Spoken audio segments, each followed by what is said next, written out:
inviting me. It's a real pleasure to be in Vilnius. So my name is Beinat. I'm an executive, I'm an academic as well.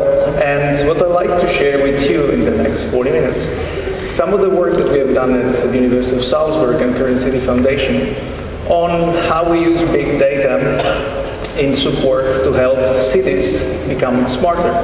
So we started this work a few years back, and the idea is that we all together, everybody of us in this room, everybody out there, when using digital systems of some sort, we leave behind a huge amount of breadcrumbs, digital breadcrumbs. Many of them can be used for a variety of uses. What we are interested in, can we use these breadcrumbs to reconstruct in more or less real time the dynamics of cities? Can we use this information that derives from that exercise to help cities become smarter? So I'll show you examples, I'll show what we do, what other colleagues around the world do.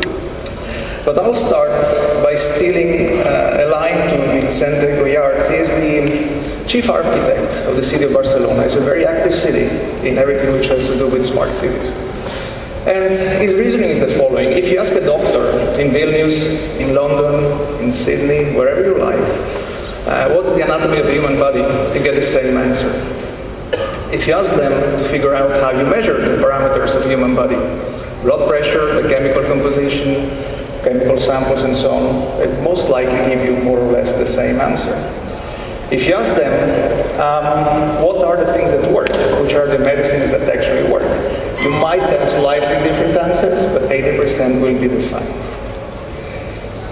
Now you ask architects the same questions, what's the anatomy of a city? You ask them in Vilnius, in Barcelona, in Sydney, so on, they will not give you the same answer, or perhaps they don't give you an answer at all.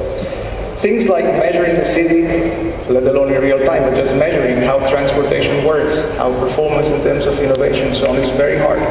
It's either extremely expensive or just not feasible. It's too complex. At the same time, we see, for instance, that many times we do investments in cities, and we do those investments on the idea that we can make them smarter, better, and so on. But what happens is that you invest now in a big project, and then 5 years after you see the results. It's very hard to change anything in between. So when you have a feedback, you can't change anything anymore. So that's why there's a lot of interest in everything which might give some answers to this one. And we go into big data. Now, you probably have seen tons of articles about big data. You probably have seen scientific papers, reports, and so on. This is very recent. It's from The Economist. It is only a few weeks back. And it shows the growth of data, digital data, from 2010 to 2020. So in 2010, apparently we created 0.1 zettabytes of digital information. Zettabyte, it's this large number, 10 to the power of 21. In 2020, we expect 34 zettabytes, 0.1, 34. It means that this grows 75% per year. Now, whenever you see something which grows double digit, and this is 75%, and that does that for 10 years, well, that's bound to have a radical impact somewhere. There are very few things that grow with this rate. So whether it's going to be in a certain sector or another one, we don't know yet. But you have to pay attention to this one because it's bound to have radical implications. What we know about all this is that it more or less follows the Moore law, which seems to be a constant in everything which is digital. There's a lot of replication, duplication in the content. We generate some content, we replicate it everywhere, the same picture stored in tons of computers. Consumers are becoming the producer of information, so the idea that who produces information is different from that consumes. That's not the case anymore. Producers and consumers are the same. And finally, data outpaces storage. We create much more information than the one we store. It means that a lot of information is for instantaneous usage. It is not stored anywhere. But when we come to cities, first of all, how many sources do we have? There's a variety of, actually this almost an infinite list of sources which you can use for generating this data. They go from telecom transaction, from blogs, but also from websites, from digital records, astronomy, and so on and so on and so on. Many, many sources that generate information more or less continuously. And they all come from three classes more or less. Pervasive networks, the networks that we use continuously to support our lifestyle. Telecom networks, utility networks, transportation networks, and so on. Instrumented things which increasingly have a connection to the internet. Many objects which do have some electronics on board and start generating information. And finally, social media, of course. These three groups, it is where we start looking at probes. We look at probes, the concept of probe, to understand the dynamics of the city.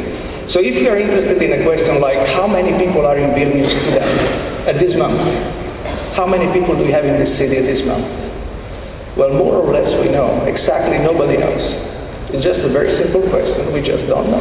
It's as simple as that. Is that important? In most of the cases, it's not. The city works very well without that. But there are situations, imagine emergency evacuation, that's essential. We still don't know. Now, we have developed, and many people have done that, models to use telecom data to estimate presence of people. So telecom data is a good probe of human presence. Where are the tourists? How many tourists do we have in Vilnius today? Well, it seems to be a relevant question for the tourism authorities. Still, I guess we don't know. We probably have an estimate, an idea, more than an estimate. We don't know. Well, Flickr, it's a good probe for that. So we can use Flickr to estimate patterns of visits, number of tourists, and trips. So these probes can allow us to start modeling, visualizing, first of all, big cities or cities like this one. So this is Manhattan. And what you see here, every dot, it's a Flickr picture. It shows where people have been in a large urban area. This is Twitter, geocoded tweets. So tweets which carry on the location where it was being made. This is Europe. I think this was February. We're doing a number of studies around February at this moment. You can see here that Twitter is very popular in the UK, in the Benelux, in the big cities around Europe. Some other places it's a bit less popular, but in any case, you see the distribution. This is Twitter in Italy. I'm Italian. I live in the Netherlands, but I love Italy. And here you can see where people in Italy tweet. Large part in the north, for some reason, the coastlines. So people living in the coast, where there's more people living in the coast, of course. But people on the coastline tweet more than people elsewhere. You can do the same trick with any type of data. This is Airline Transactions. So these are trips by aircraft. So you reconstruct the geography of the sky to the records of the airlines. This is again Flickr. This is the city of Amsterdam. In red, you have the pictures taken by tourists. And in blue, the pictures taken by residents. If you use Flickr, you declare where you're from, and therefore, whenever I see the metadata of a picture, I know whether you're a resident or you are a tourist. So I can segment this too. I can do also things which are a bit more real-time. Each dot on the screen, it is an SMS. You can see spikes in the day and night activity. And here on the 27th of December 2007, one of the first experiments that we have done. And see what happens on the 31st of December at midnight. This is how we collectively behave around midnight. So we generate tons of SMS, Happy New Year, things like that. But the bottom line here is that just by looking at the data, we reconstruct the dynamics. We already know that it's like that, but here we can reconstruct it in this way. Let me look at something which is similar to this, because I can also do it in areas of the city. So this is during the Queen's birthday celebrations, 30th of April. 4 areas of the city, day and night, the day before, the day of the celebrations, and after. You can see how people concentrate in some areas, how they generate a lot more activity. And here we found, for instance, by looking at this data, interesting phenomena. Parties of the day before that happen in a certain area are very intense. The day after are again parties in the same area.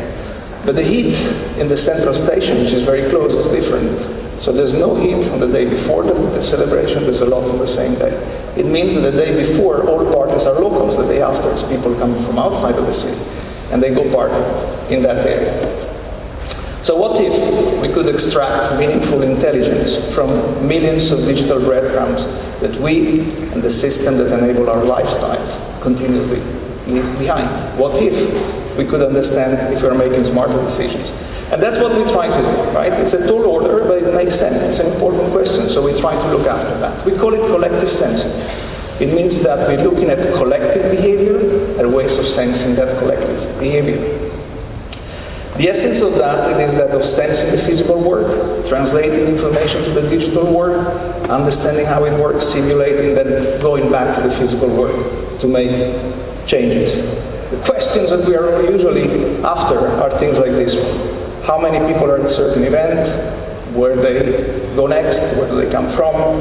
Do they use public transportation? Does that change over time? What are the tourist patterns? Are real estate prices priced correctly, and so on? So general questions, some of them are too complex, so we don't really know how to answer them. Some others we can, but these are the questions that all administrations, all cities in the world, they want to know, and many others like this one. So it makes sense to search them. The first thing that you can achieve is transparency. So by using collectively sensed data, you can first of all reconstruct. We have seen it, and here a few more examples. This is another city, it's in Italy, it's Udine. It's a northern part. You can see the spikes of activity during the day. This is lunchtime, so it's 12 o'clock, and you see how it distributes. You can analyze that very in detail. Of course, this is the way it changes in the 24 hours, and you can see the pattern of activity in the city. The other thing we normally do, we calculate what we call signatures. If you come from Mars, you don't know anything about who lives on this planet, and the only thing you have is digital data. You can reconstruct some behaviors of a certain area. So this area here will have very specific behavior. The city center will have a different behavior as well. This is the World Trade Center, bankers, and industries like that. This is the average week total call intensity based on the telecom network. You can see that activity starts at 8 o'clock in the morning, more or less flat during the day, and subsides about, well, a bit before 6. Saturday and Sunday, flat, right? So a couple of things, since everybody bashes the bankers, well, let's do our piece here. They don't work that hard after all, right? This is a 9 to 5, and weekends are family time, right? Well, that's more or less something we expected, but in any case, you see it here. This is my view of Amsterdam from Foursquare. This is the map of my Foursquare check-ins when I'm in Amsterdam. And I've done this experiment with my own data many times for many years. And every time I do it, what I find out is that it is actually not very interesting. One of the things that I find about myself, and in spatial terms, hopefully only in spatial terms, I'm not that interesting. Because I have a blob of activity in the city center, that's where I live. Another blob of activity a bit north is where I have my office. And a big blob of activity at the airport, because I travel a lot. That's it. That's my spatial city from Foursquare. But here I can measure it and I can visualize it. Second thing is I can quantify a lot about the city. We have seen Udine before, these spikes of activities, red and green bars. Well, here you can see at the bottom, it is handovers. Handovers from a telecom network, it means I'm moving from a cell to another. A handover is a proxy of movement. I can shift. So if I take them all together, I can have intensity of movement in large areas. It's a lot better than small areas. And I can see how that reflects into the city dynamics. You see at the bottom here, when you have peak of movement in the city and where this movement takes place in the city. And the other thing is that you can do this in real time. Actually, you can do this about every 10-15 minutes, which is for practical uses, is very much real time. The other thing you can measure is stereotypes. I love stereotypes. But this is another one. So here I'm comparing Amsterdam and Udine. Amsterdam in the Netherlands and Udine in Italy. Udine is a small city, 100,000 inhabitants. It's a more provincial city. Amsterdam, it's a bit less than 1 million. And I guess you know it better. So these are the signatures of the city center, right? So if you want quiet time, Udine is a lot better. You sleep a lot longer there, right? The night in Amsterdam is a lot shorter. Business hours, however, people tend to stay longer in the office spaces. In Italy, which is strange, right? So you expect that in southern part of the area to be lazier, right? But that's not the case. But you do have lunch break, and that's important. The other thing, if you go for nightlife, I recommend Amsterdam. You can see a lot more activity up there. Well, it simply confirms what you already know, but you can measure it. Foursquare does a lot of those measurements. So here you see how they plotted check-ins. But the nice part of this one is that they separate planes, trains, and car movement. Depending on how you check in and where you check in, you can segment the mobility. You can measure how we move. You can do it States here, but you can do it at any other level. Then of course, I can measure, again, my own behavior. So here it is, I'm not sure for how long we measured this one, but in any case, it's a Foursquare app that tells everything about my pattern. So it shows that in this period of time, I emitted 12,000 kilograms of CO2, which is bad. I get to my favorite airport, which is Amsterdam, and I visited many others. So I can measure that one too. But this is the one that I like most. So I'll tell you a story. My grandfather grew up in a small village in Italy, and that was the beginning of the last century. He was fortunate enough because he could learn how to write and to read and so on, and that served him well. He worked in the Carabinieri public order and then became the mayor of the village, so he had a nice life. But he was known for being a good writer, so he could write well. And one of the things he did, he wrote love letters. So in a period of time where literacy was a bit shaky, and many people didn't really want to risk sending a letter without the proper skills, they asked others to help. So he wrote lots of love letters. I don't know how many, but many. So many relationships in that area were his merit or his fault, I'm not sure, but in any case, he was somehow involved. And I remember him telling that this is winter job. This is something you do in winter, right? And I never paid attention to that one. And then I found the answer in Facebook. Look at this one. So this is relationship, changes of relationships in different classes of age, under 25, 25, 44, 45 and over. Red, it means couples break. Green, it means couples go into relationships. You can see that summer is bad for relationships. They break up a lot. You can see that winter is where things pick up. So he was right. It is winter job, because that's where relationships seem to be made. The other thing that we had lots of fun in 2010 during the World Cup, since you can measure the dynamics of the city, you can also measure what people do in groups, of course, in large communities. We are never interested in the individual, always a large community. So we had a group of students of mine trying to map the least popular games during the World Cup. We knew which ones were the most popular, but what about the least popular? So this is what came out. So number 4, Uruguay, Germany. Number 3, number 2, and Argentina, Germany, for some reason, was the least popular game in Amsterdam. All right. So I use this one in 2 ways. We did it every day. So the first thing, to send an email in the morning to my colleagues in advertisement agencies to tell them where they wasted their money. That was the first.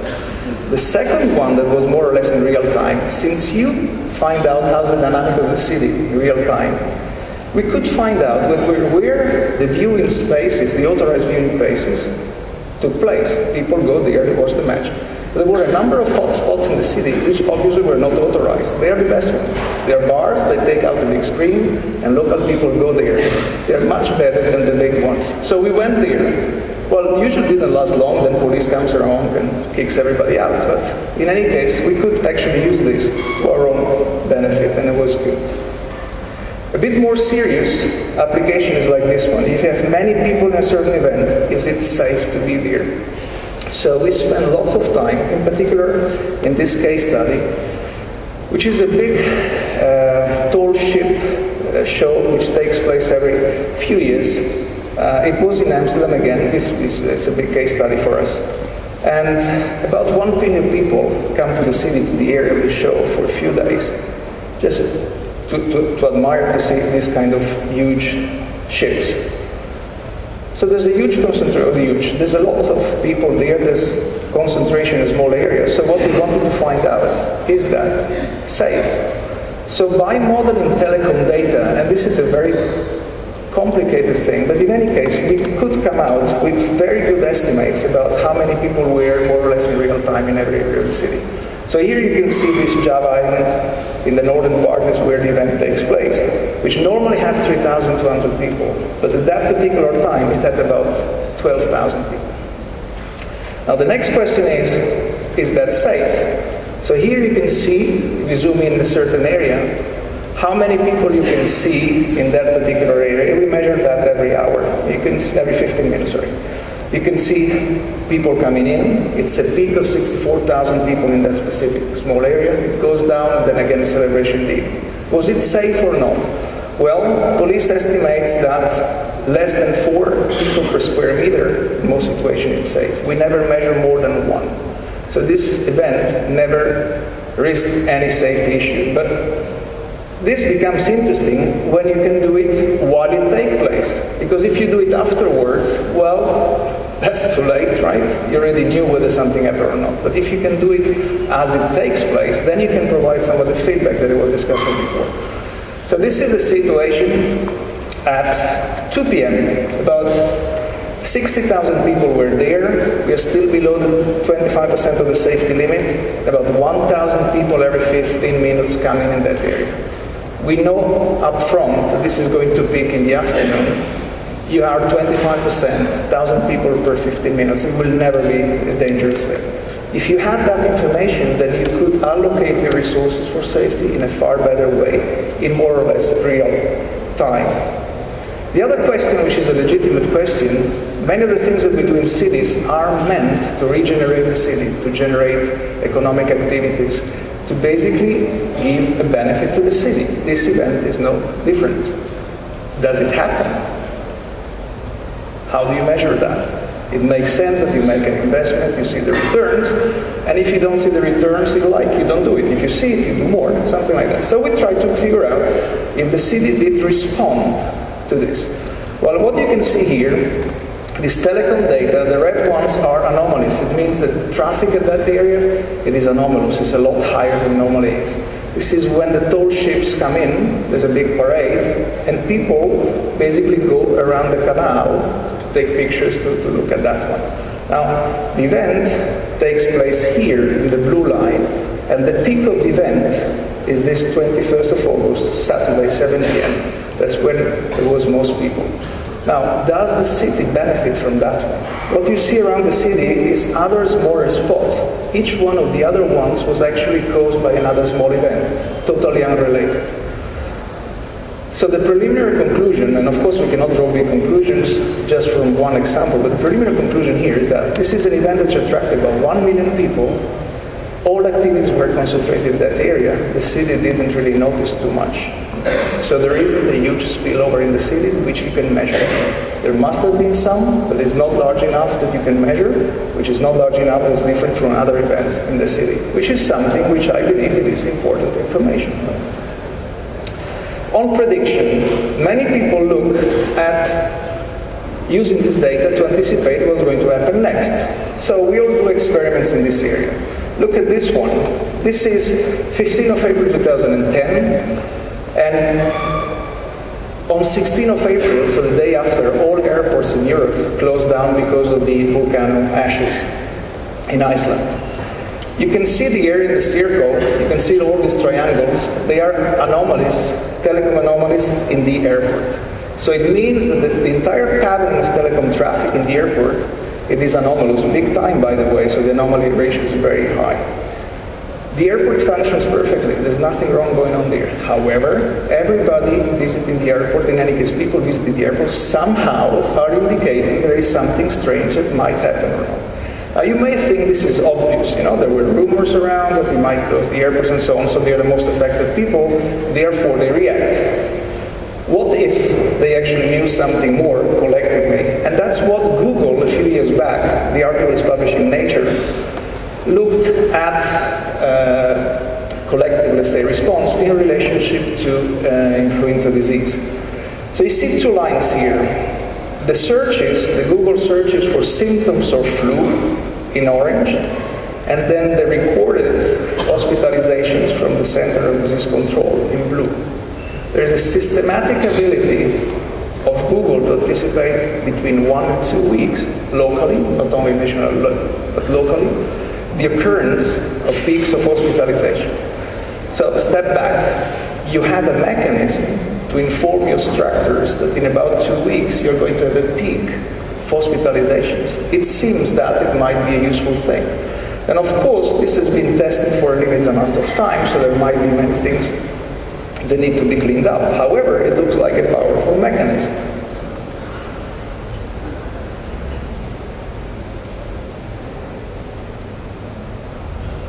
Of course, influenza is good, but predicting the stock market is a lot better, right? So if you could do that, you know. It seems, by the way, that this is much easier than predicting influenza. So there are a lot of studies that look at Twitter in relationship to prediction. And this is what DataSift, which is a social media aggregator, has done soon after the Facebook IPO. So you can see the blue dots are the changes in sentiment from data mining tweets. So you take the Twitter host, the entire tweets, you take every tweet that has something to do with Facebook directly or indirectly, and you actually interpret those tweets in terms of sentiment. There are scales which are being used, so you can scale it positive, negative, and so on. So here you look at the derivative of sentiment, the change of sentiment, against the change of the stock market. So here you see that in all big changes that took place, I think this was one day, sentiment analysis anticipated the drop or the rise of the stock market by 10, 15, 20 minutes. Now the week after was easier, it just goes down so that everybody can do that, right? But here you have a mechanism of anticipation. There's one hedge fund in the UK which uses Twitter as the formula to invest. They just invest on Twitter data. There are basically two areas where this takes place. In terms of prediction, it is stock market, health, politics and elections, one area where a lot of people spend a lot of time. Brand preferences, you know that, and box office. It's very hard to make predictions in many of these areas, therefore people go for influencing. We have done a lot of work, many have done a lot of work in predicting political preferences based on Twitter. That seems to be very hard, and I think this paper here somehow does that in a nice way. I wanted to predict elections with Twitter, all I got was this lousy paper. We're not really able to do that yet. However, we can do this. This is work done by Truthy, it's a group of Indiana University. The blobs here are the Republican and Democrats. The Republicans are red, Democrats are blue. And it is the connectivity of supporters, party supporters, in Twitter. So Twitter connectivity. Well, you can see two things. The Republicans have a smaller blob of connectivity, a smaller community, but it's very densely packed.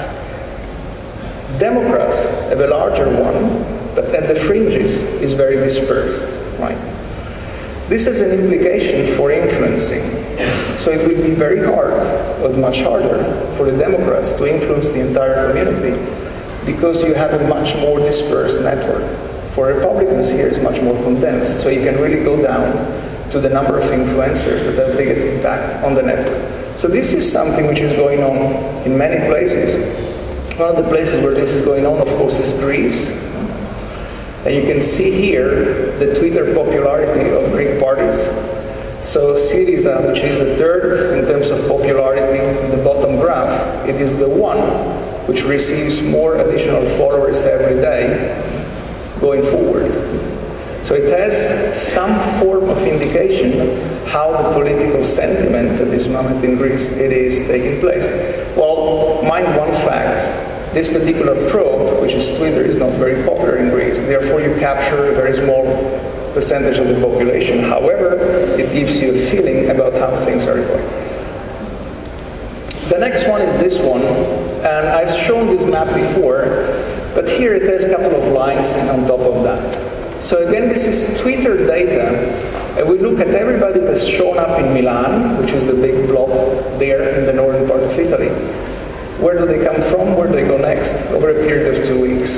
This is everybody shown up in Milan is somewhat related to other parts of the city. Of course, there's more relation to the northern part, there's less relation to the southern part. This is to say that while in the past some probes could only inform you about certain type of behavior, many of these probes, Telegram, Twitter, social media, and so on, they become richer and richer, therefore they inform more behaviors, and they tend to overlap as well. And this is one of the effects of that overlap. This is a work that we have done to inform the tourist authorities of the city of Amsterdam. It's based on telecom data and on Flickr data.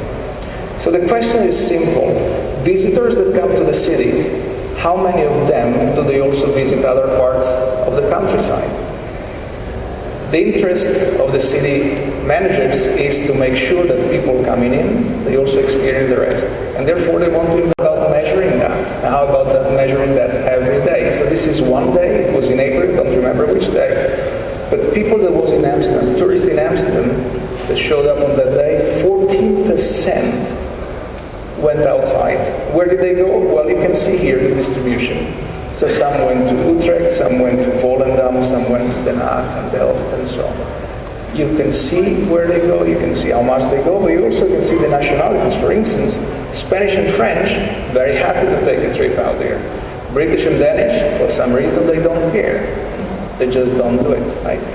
It makes sense to have this information because if you have policies, you want to control the way your policies work or otherwise, and you want to do that in a qualitative and quantitative way. Now this is work which is in part fundamental research, in part applied research. In some areas it goes faster, in others it goes more.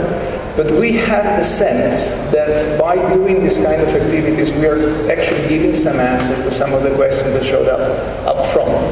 So it is work that goes on. I hope you find it interesting, and thank you very much for your attention.